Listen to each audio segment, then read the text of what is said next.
Why you guys should enroll this course. Online you will find number of resources on CAN protocol and communication, in which they are just telling about the CAN data frames like data frame, error frame, remote frame, or different types of CAN and their specifications about standard CAN, extended CAN, CAN FD, historical content related to the CAN, that why is it invented, who invented and how it is invented, or the theoretical properties like arbitration, bit errors, and the harder aspects of CAN in terms of its transceiver ICs.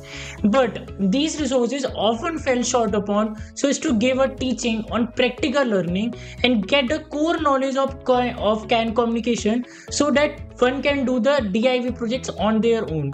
One of the very important aspects of CAN protocol is CAN controllers, onto which content is very scarce and most of the people lack knowledge on this topic.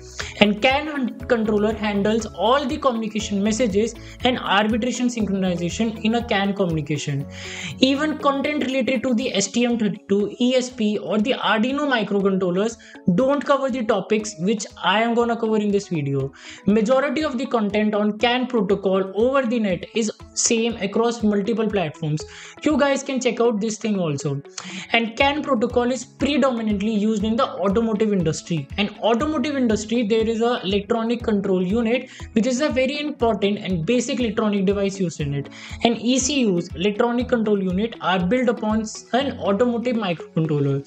So to ensure a comprehensive and industry level standardization and learning experience via this course, we are going to do the hands-on learning on CAN controllers using an automotive microcontroller. We are going to use the NXP Semiconductors S32K automotive microcontroller family, in which specifically we are going to use NXP S32K144 microcontroller. And so as to use this microcontroller, there is a very cost-effective and easily available development board, Electronics version 3, which is readily available in India, so as to give people a direct hands-on learning on the automotive technologies and framework. Also, this course would be forming a foundation for learning the AUTOSAR 𝐬𝐾L modules of the CAN communication.